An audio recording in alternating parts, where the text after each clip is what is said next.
Banyak konten kreator hari ini menjual satu cerita yang sama, brain rot. Katanya otak kita menyusut, attention span manusia semakin pendek. Generasi sekarang dirusak oleh TikTok. Penyebabnya karena terlalu banyak konsumsi konten receh. Narasinya terdengar dramatis. Ini masalah otak, ini masalah neurologis, ini penyakit generasi sekarang. Tapi bagaimana jika sebenarnya brain rot itu hanyalah penyakit fiktif? Narasi brain rot versi konten kreator seringkali sangat misleading. Mereka menggambarkan otak sebagai benda rapuh, seolah-olah otak bisa rusak hanya karena video 30 detik. Padahal, otak adalah mesin adaptif yang paling canggih yang pernah ada. Kalau otak selemah itu, manusia tidak akan bertahan melewati ribuan tahun perang, kelaparan, perubahan iklim, revolusi teknologi, dan tekanan sosial. Jadi, rasanya terlalu gegabah kalau kita menyimpulkan hanya karena video 30 detik, otak manusia tiba-tiba rusak. Di titik ini, narasi brain rot mulai perlu dipertanyakan. Karena setidaknya ada 3 hal mendasar yang keliru di dalamnya. Mari kita bongkar pelan-pelan.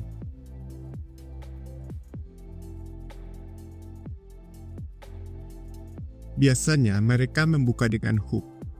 Attention span manusia sekarang tinggal beberapa detik. Lalu muncul istilah yang terdengar ilmiah, dopamin, prefrontal cortex, brain rot. Terakhir ditutup dengan kesimpulan besar, otak kita sedang rusak. Salah satu riset yang sering dijadikan rujukan adalah peneliti dari Gloria Bach dari University of California, Irvine, atau penelitian dari National Geographic yang menunjukkan bahwa di lingkungan kerja rata-rata orang berpindah perhatian setiap 40-50 detik. Angka itu sering dikutip seolah-olah itu adalah batasan biologis baru kemampuan fokus manusia. Padahal bukan, itu adalah pengukuran perilaku di lingkungan yang penuh distraksi.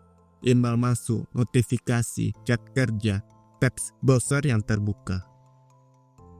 Itu bukan ukuran kapasitas fokus manusia, itu masalah kondisi lingkungannya. Artinya, kita sulit fokus bukan karena otak mengecil. Kita sulit fokus karena gangguan terus masuk, terus terdistraksi. Masalahnya bukan pada kemampuan fokus kita, tetapi lingkungan yang penuh distraksi.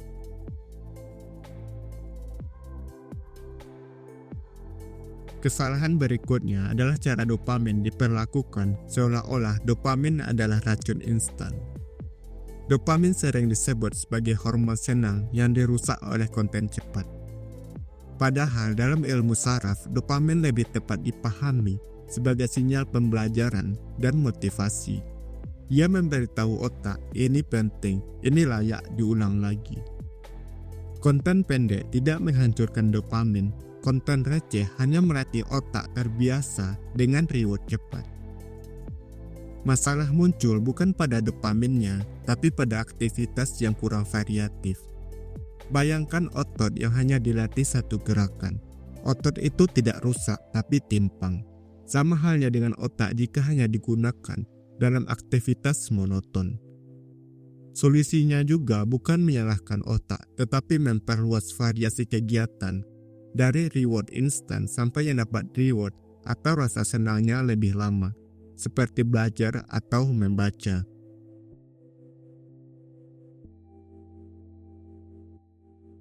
Istilah brain rot terdengar seperti diagnosis medis. Padahal secara ilmiah, istilah ini tidak ada. Tidak tercatat di buku American Psychiatric Association. Tidak ada di International Classification of Disease.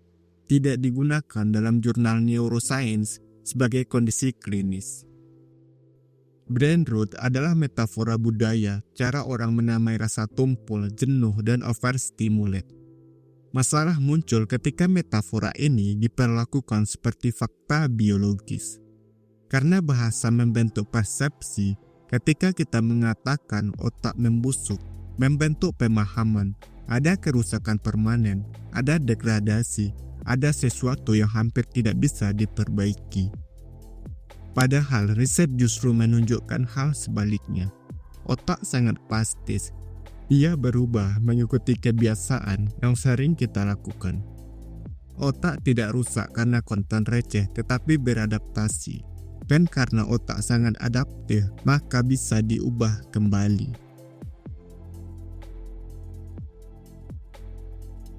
Narasi otak rusak terdengar kuat karena membuat kita merasa menjadi korban. Seolah-olah ini penyakit generasi sekarang. Kalau otak benar-benar rusak, kita tidak akan bisa fokus sama sekali. Padahal faktanya kita masih bisa fokus bermain game atau nonton drama selama berjam-jam. Artinya kemampuan kita untuk fokus itu masih ada. Masalah rasa tumpul, jenuh, dan overstimulate yang kita rasakan penyebabnya bukan karena ada kerusakan di otak, tetapi pada kebiasaan kita yang monoton atau terus-menerus mengulang hal-hal yang sama secara berulang-ulang. Sehingga kita kesulitan jika melakukan kegiatan yang sama sekali berbeda. Kita terbiasa dengan reward cepat dan jarang melatih fokus mendalam seperti belajar atau membaca buku. Otak tidak membusuk tetapi beradaptasi. Dan kalau otak bisa beradaptasi ke switching fokus hal yang satu dengan hal lainnya dengan sangat cepat, otak juga bisa beradaptasi kembali ke fokus mendalam atau deep focus. Yang perlu kita lakukan adalah melatihnya untuk fokus pada hal yang sama dalam jangka waktu yang lama. Otak akan beradaptasi untuk terbiasa deep focus. Jadi masalahnya bukan di kepala kita, tetapi di kebiasaan kita sehari-hari.